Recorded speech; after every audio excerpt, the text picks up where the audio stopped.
Real Virginia is proudly produced by the Virginia Farm Bureau Federation. Since 1926, Farm Bureau has been working to preserve Virginia farms and our rural heritage.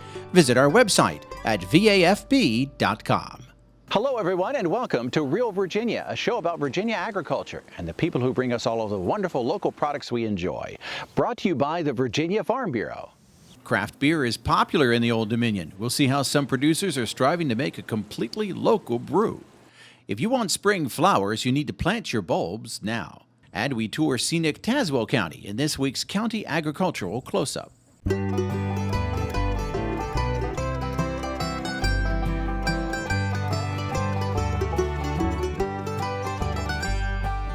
Home will always be Virginia, between the Blue Ridge and Chesapeake Bay, Atlantic to Appalachia, home in my heart always. Welcome back to Real Virginia, everyone. We're coming to you this week from Holly Fork Farm in New Kent County, where they're getting ready for fall. Fall's a great time to visit a Virginia farm brewery. Dave Miller reports that many Virginia brewmasters are using more local ingredients in their products. Craft beer is brewed with much more than malt and grain. Dozens of agricultural products like fruits, grains, honey, and spices are used to give each batch a unique flavor. In the past decade, Virginia has become a hotspot for craft brewers, and some brewmasters are opening farm breweries where every ingredient is raised locally, so-called farm-to-glass operations. The Zurchmead family is a pioneer in raising local foods in Loudoun County. We've been farming this piece of property here for the last 26 years. So we started as a fruit and vegetable farm and have evolved over the years with other aspects of the business. We opened up Dirt Farm Brewing. It officially opened in 2015, in July of 2015. And then we've been using those skills that we've learned farming over the years, and we are now value adding that product into the brewery. Like most farm operations in Virginia, this is a family affair. Wes Shobe is one of 19 grandchildren of the owners of Dirt Farm. He came back to the farm after graduating from Virginia Tech 5 years ago and became interested in the new brewery. Now, he's the head brewer. What makes our product stand out is our ability to use fresh ingredients. We have barley planted that we've already harvested and we're going to use in our product. We have all the fruits, spices grown fresh on the property. And that's something not a lot of breweries can take advantage of because they're in industrial parks and they have to source their products elsewhere. But having that ability to go straight to the farm, straight to the source, and incorporate that into our product is very, very beneficial for us. A recent study estimated that the craft beer industry contributes more than $8 billion a year to Virginia's economy. It's more than just jobs at the brewery. The ingredients used in making craft beer are high-quality items and earn growers a higher price. Janelle Zurchmead with the Dirt Farm Brewery says they saw the rising demand for locally sourced ingredients in craft beer, including fresh fruits and vegetables, and decided to take advantage of their production expertise. The industry is definitely growing, and we're proud of that. We're kind of on the forefront of getting this industry going. So you can see it in the consumers' interest. They're really intrigued of what we're doing on the property and creating as local, as farm fresh of a product as we can, and they're appreciative of that. And it's definitely, we're getting the support through the consumers. So and as the industry grows, we get more support with the agricultural side, and that helps too, of figuring out the hops and the grains and what can grow well in Virginia. The Zurchmeads are always looking for new and inventive ways to make a living off their farm, so the farm-to-glass movement was an easy business decision for them. They like to find new ingredients to put in their beer and new ways to get the younger generation excited about working on the farm. And they're always thinking of the future. We're a family operation, so it's always been about farm and family. We really, it's it's about the beer, it's about the product, it's about the farm, and about getting those products into a value-added beer. But it's also, for me, it's about retaining open space.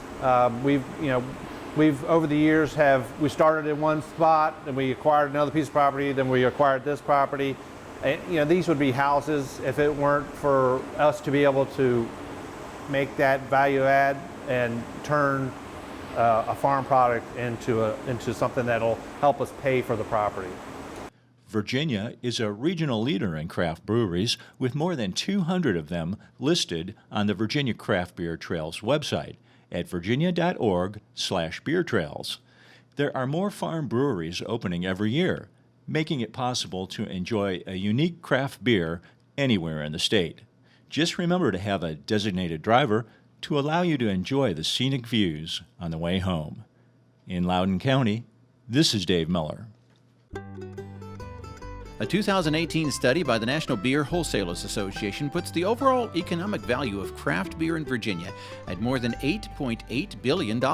At the national level, the craft beer industry is worth more than $328 billion in total economic impact. Not bad for an economic sector that barely existed 20 years ago. The report estimates that for every job in America's beer industry, 31 other full-time positions are generated in wholesale, retail, manufacturing, and now farming. Farm Bureau is the insurance provider of choice for farmers. But did you know all Virginians can benefit? In fact, most of our members are not farmers. As a member, you are supporting worthy causes like local Virginia food banks and the Ag in the Classroom program. Your $40 membership will easily pay for itself with the many savings options as well. Farm Bureau is made for Virginians. To learn more about the membership advantage, go to vafb.com or visit your local Farm Bureau. When pumpkins are ripe in the fall is the perfect time to plant bulbs for the spring. Chris Mullins with Virginia Cooperative Extension visits with an expert in growing bulbs from the ground up.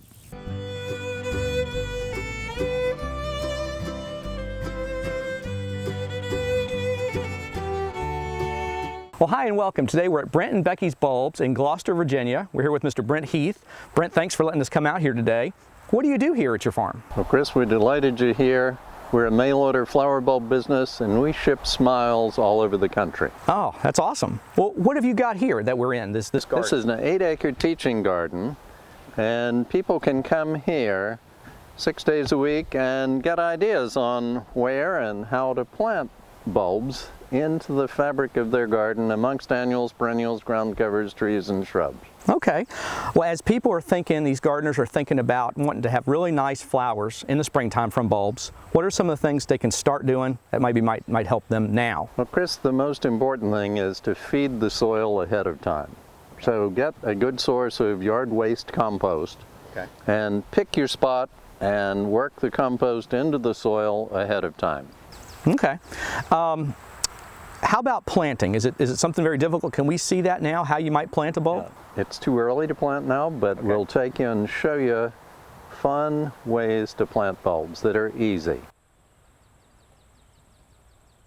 Well, Brent, let's go and you can show us how to plant some of these. How about right in that area there under that tree? Would that be a good spot? They'd look very pretty right there, and they'd bloom well the first year, but spring flowering bulbs, for the most part, are sun lovers. Their leaves need to be in full sunlight. So let's go a little further over here into in open sunlight, where we'll get a much better growth. So Brent, really you're wanting to plant in October, November.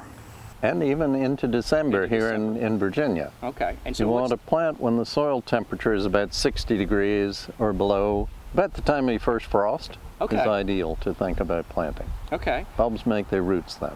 And show me the best way that you like to plant. Well, Chris, I like using good old soil knife. Okay. And instead of digging holes this way, I treat it like a dagger. And the bulbs basically go 3 times their height deep. So that's about 2 inches tall. So 3 times the height would be 6 inches. Okay. So I use it like a dagger. I stab in, pull it to me, put the bulb down in the hole, fold it back. 3 times the width of the bulb apart, 2 inches apart. So stab in, pull it to me, drop a bulb in the hole. Stab, pull, drop. Step, pull, drop. Oops. Oh, wow, that's great. Step, pull, drop. You can plant a lot of bulbs in a short time. And I can tell you've really amended this soil properly. We have. We've put yard waste compost here. We add a little bit each fall or during the winter, and then we mulch after that to help keep the weeds down. Wood chip mulch that's well aged is ideal. Okay. All the tree trimmers love to give it away. I bet so. And we give back to the earth, we add more organic matter. You've got something else here that might make it a little faster, maybe? If you're going to plant more bulbs and you stick them in the hole, I'll drill the hole. Okay. So basically the drill just augers down, and two people planting together plant a lot more bulbs in a shorter time. I can see that. Wow, that's really, really fast. I can see how you'd want to do it that way. Brent, what is this spray that you've got here? Well, Chris, this is a critter repellent. Okay. And some bulbs are edible, and if we coat a bulb with this, we spray it on the bulb prior to planting, it makes the bulb smell bad and the critters won't want to dig it up and eat it. Oh, that's perfect, because I know they can be a real problem for you. It can, for tulips and crocuses in particular.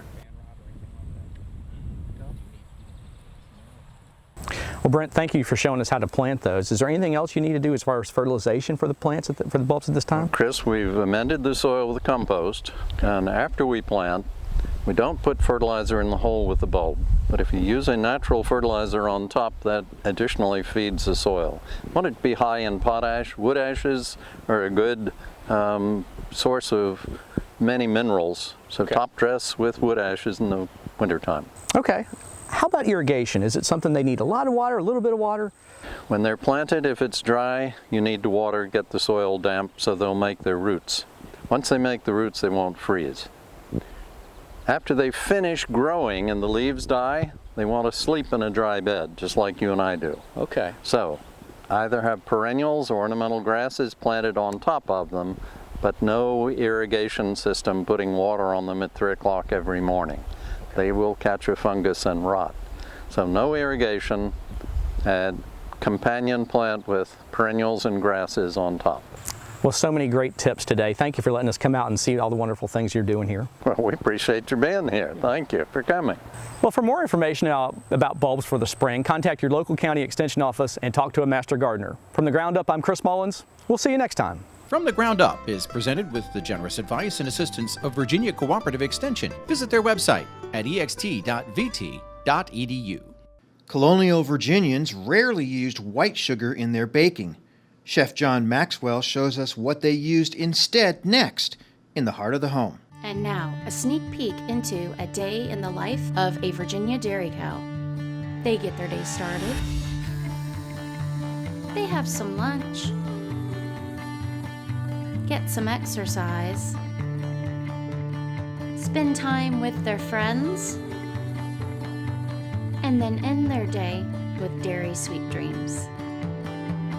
Real dairy, real life, real delicious. Molasses is the thick fluid that's left after sugar is extracted from sugarcane. It's a traditional cooking ingredient that was used more than a century ago to create a historic dish. Chef John Maxwell shows us how to make Shoo-fly pie in the heart of the home.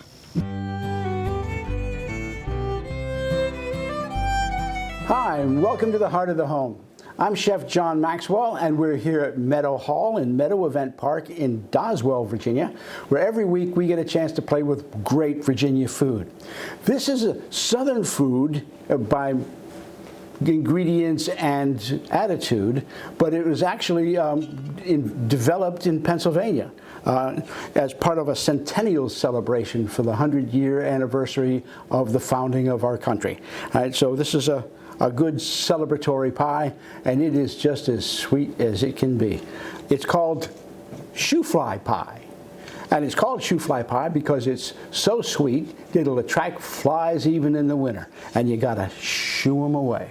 It's really a good pie. All right, so I've got some water boiling over here, right? And I've got some molasses in my pan here. All right, I've got some eggs here, some baking soda, and it's a very simple mix. So I'm going to add the boiling water first. Right.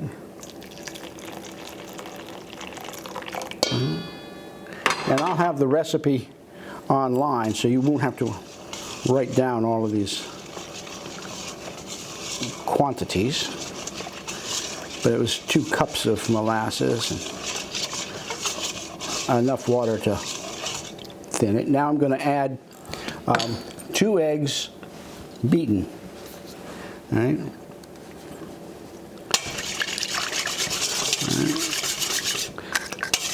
Sometimes the hot water will cause eggs to curdle, but which is why you want to beat them ahead of time. You want to get them in there and get them mixed in to the hot water quickly. Now we've got the eggs. I'm going to add a little bit of baking soda. All right.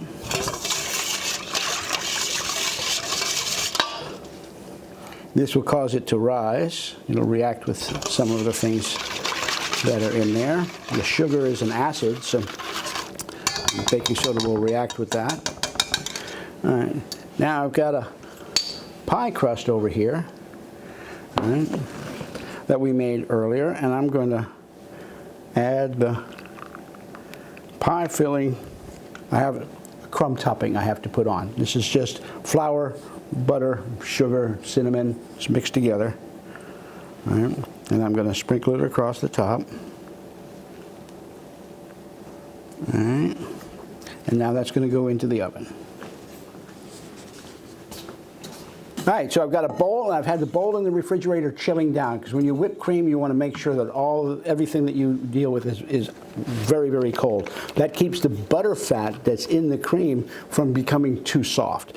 All right, so we've got some cream that's going to go down in here. All right. All right. And some sugar. And I'm going to add just a little bit of some wonderful Virginia apple cider. I'm going to add some more of that in a little bit, but I want to get it started first. Now you can, of course, if you want to, spend all those pennies per kilowatt hour and use an electric mixer. This doesn't take all that long to do. All right, this is about where we want it to be. It's holding its shape. All right. I'm going to prepare my pastry bag. I need to cut the tip so it'll fit my tip. See if I guessed right there.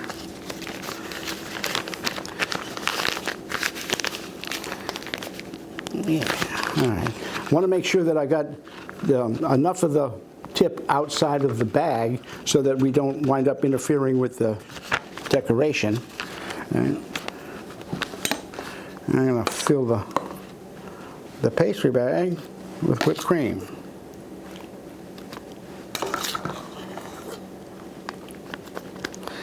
Get that. I got that in there.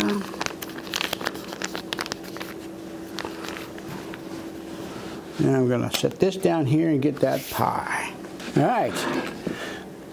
Pie was in the oven 40 minutes or so. Came out, we cooled it down so that let it set up. All right, and I've got 2 pieces here on the plate, and I'm going to top those with the cream.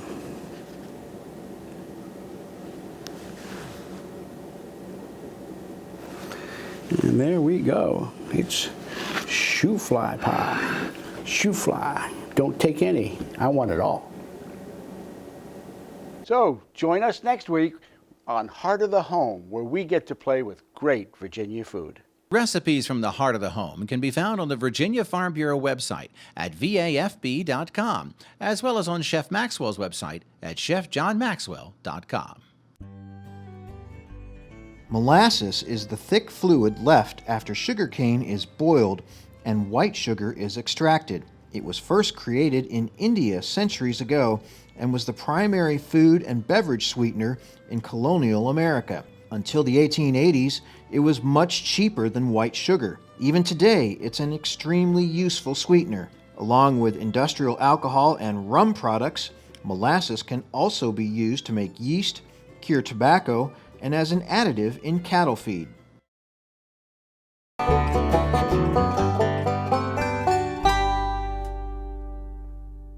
In 1799, Southwest Virginia was still being settled by pioneers. In this week's County Agricultural Close-Up, Burke Muller reports that's when Tazewell County was incorporated, and it's still a major agricultural area today. Located at the base of the Appalachian Mountains in southwest Virginia, Tazewell County is home to beautiful mountain ranges as well as lush valleys and farmland. Much of the county sits at elevations of 2,500 feet or more, making it prime bluegrass country for local livestock. The climate and the soils we have here, we've got as good a grass-growing environment of anywhere in the state. We can grow in season as good or better a grass as anybody, and we can put a lot of gain on cattle and sheep in a hurry. And it's just always been a good grass country. The fertile grasslands are attractive to farmers looking to get started raising cattle. Kenny Compton raises over 900 cows and 600 yearlings. He likes the variety that comes with farming. Everything's different every day. My grandfather was a farmer. I started on my own. And this young farmer's interest in agriculture started with the desire to help someone in need. Neighbor had cancer, and I started helping him taking care of his 30 cows, and then one thing to another. Tazewell County has 512 farms, spread out over 137,943 acres. The total market value for all agricultural products is more than $24.6 million. The vast majority of that is livestock, $22.5 million. Cattle are the top livestock sector, worth $19.9 million. Dairy farmers earn $2.2 million. Sheep, once a major part of the county's agricultural economy, now are worth $236,000. Outside of livestock, hay and other crops come in at $1.4 million. Grains, oilseeds, dry beans, and dry peas come in at $438,000. As of 2017, there were 28,587 head of cattle and calves, 2,476 sheep and lambs, and 1,753 in poultry. Agriculture is the leading economic sector in Tazewell County. Years ago, we were second behind the coal industry, but as the coal industry has declined and the agriculture industry has continued to thrive, we're the leading industry here in Tazewell County. Tazewell County also has many stunning mountain ranges and vistas. One area known as the Cove features spectacular views of steep peaks enclosing abundant pastures. It's where Belle herds sheep and where Emily Fisher Edmondson raises cattle. It's just a very special place. In the 51 years that I've lived in this area, it hasn't changed hardly at all. There's been farming in this place since the 1780s, and it was good for agriculture way back then, and it still is great for agriculture now.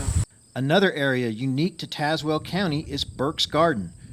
At 3,100 feet, it's the highest valley in Virginia and the largest rural historic district. The valley is relatively small, only about 10 miles by 5 miles wide. It's sometimes called God's thumbprint, and this aerial photo shows why. The indentation was created by limestone caverns that collapsed inside the mountain. In 1748, a surveyor named James Burke is said to have thrown away potato peeling while cooking in the area. When he returned a year later, he supposedly found potatoes growing in the same place.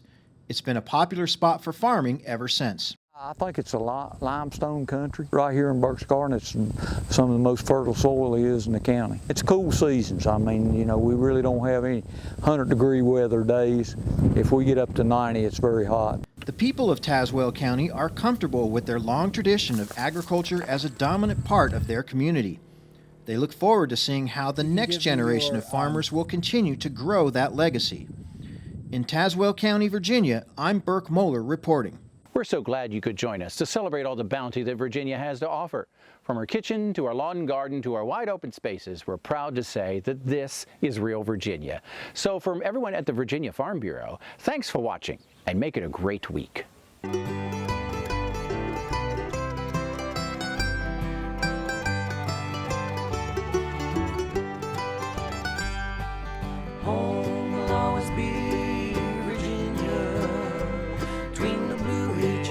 Chesapeake Bay, Atlantic to Appalachia, home in my heart always.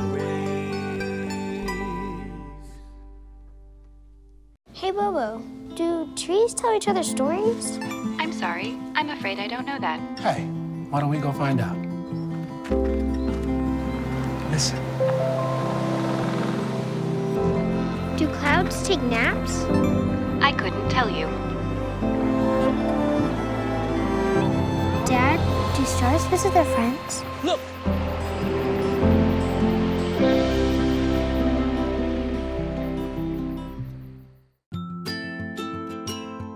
We have 37 parks across the Commonwealth.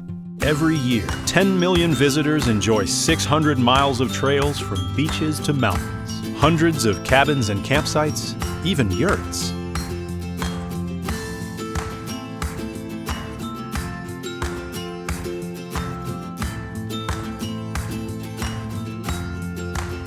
We are Virginia State Parks.